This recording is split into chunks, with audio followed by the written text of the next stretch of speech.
احنا ما بنخلصش جلسات الليزر ليه؟ ليه مفيش نتيجة؟ امتى هنوصل للنتيجة النهائية؟ انا دكتور هند جميل وهجاوبكم النهاردة عن كل الاسئلة دي. في الحقيقة هو بيكون فيه نتيجة، بس احنا اللي توقعاتنا للنتيجة هي اللي اوفر شوية. الليزر مش بيقضي على الشعر بشكل نهائي، ولكن هو بيزود الفترة اللي بيختفي فيها ظهور الشعر. وهنا بيقابلنا تو كاتيجوريز من البيشنت. أول بيشنت هي اللي بتكون محتاجة بس إنها تنزل بسقف توقعاتها شوية وتعرف المسار الطبيعي للجلسات. بمعنى هو شعاع ليزر بيحرق الشعراية من جذرها، وبعد فترة تبدأ تختفي الشعراية، ولكن بعد فترة تبدأ تتعافى البصيلة وتطلع الشعر من جديد. في البداية الفترة دي بتكون قصيرة، ولكن بتكون أطول من أي وسيلة هير ريموفال تانية زي الشيفنج مثلا. مع الوقت تبدأ الفترات دي تبعد عن بعضها ويبدأ يقل نمو الشعر، وهنا بنكون قربنا نخلص الكورس المبدئي للسيشن.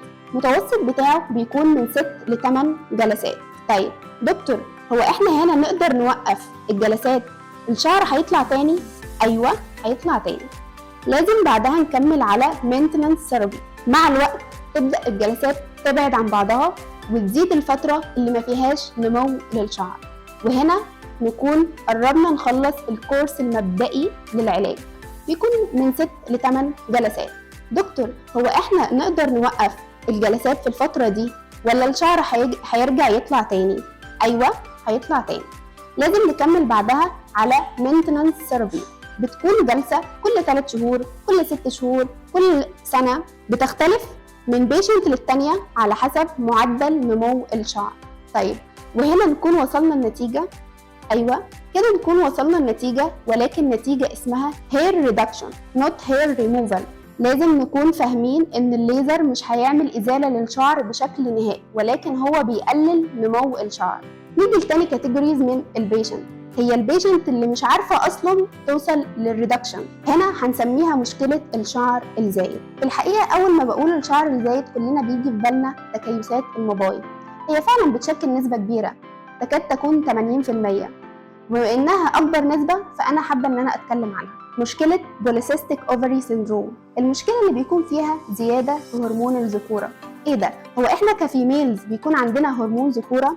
أيوة، بس بنسبة قليلة جدا، تكاد تكون 35% من الملي جرام في اليوم. طيب ايه لازمتها؟ هي موجودة علشان تظبط المود، مستويات الطاقة، علشان صحة العظام، السكشوال ديزاير، لكن لما بيزيد عن النسبة الطبيعية بتكون مشكلة الشعر الزايد.